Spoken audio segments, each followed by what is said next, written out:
Hey guys, Raz Nations Pro here, and today I'm going to be showing you which ideas are the best. So it's kind of an ideology guide.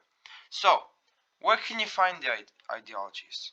So it's in the country tab, and there's going to be a button called ideologies, and you click on it, and boom, you have, you can split off to these three like sections, okay? People, the best thing about being non-aligned is that you can get policies. So you can have the Neutrality Act, which gives you tax and stability. But that's the only good thing about being non-aligned. And also, the good thing about being non-aligned is that you don't get the debuffs of switching and the use of political power and stability. Because like if I want to be socialism, tax income minus 10. Liberalism, there's like, each one has their own keys. So socialism is mostly about factories and manpower. Liberalism uh, is about tax and unrest reduction.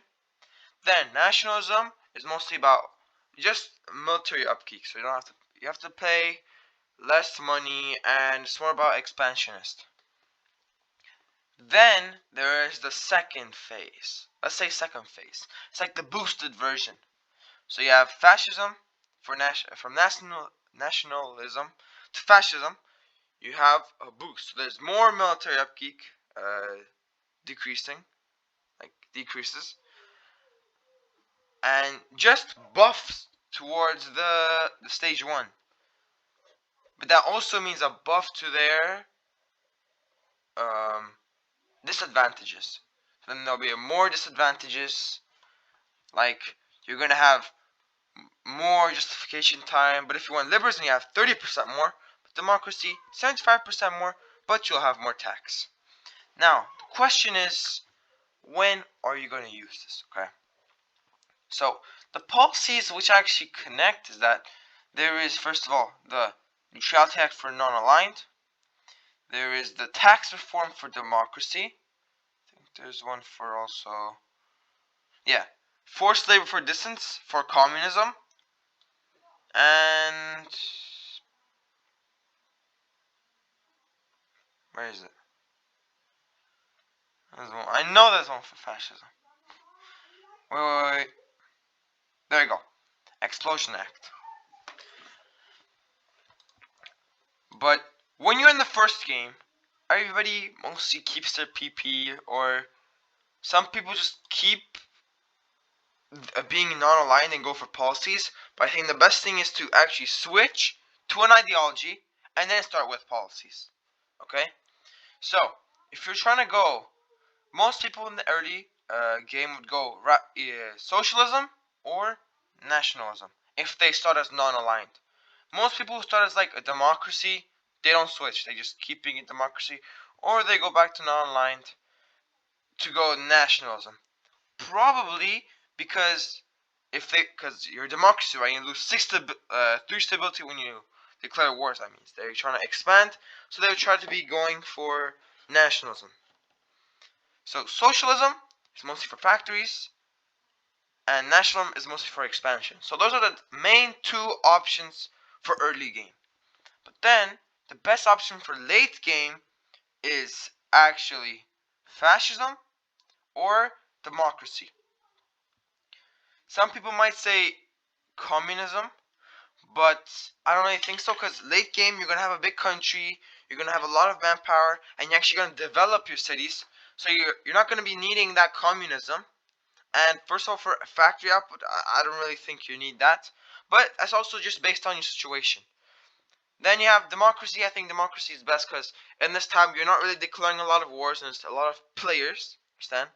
So, and you also have a lot of tax income that you can use to invest in your army. But that's the one bad thing, because your military upkeep will increase. That's why most people would go fascism. Because if there's any big player wars, they need a lot of troops, to attack. And if the main thing that they're paying for is troops and not any other expenses, then this is the best thing. But the bad thing is that you cannot really focus on developing your nation with fascism. If you have time, but you can't make a lot of money. So I think, yeah.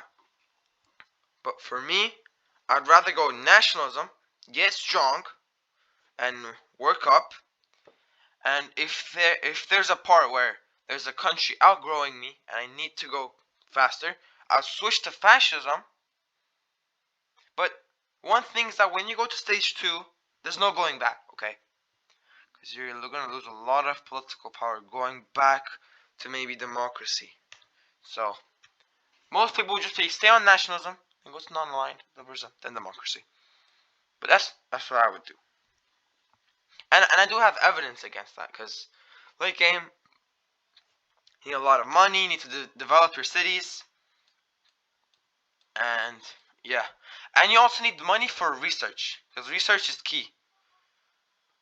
But research is more key in early game, but it's also key in late game for like nukes, to research nukes. Yeah. Yeah. But the only reason, now let's go back to socialism, okay?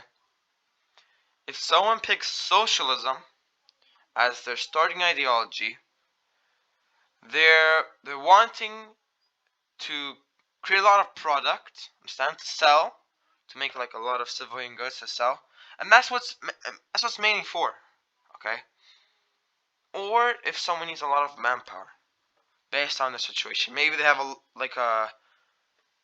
maybe have a lot of max manpower, but they don't have enough, they don't gain enough manpower, or maybe to sustain their armies, they don't have enough manpower increase.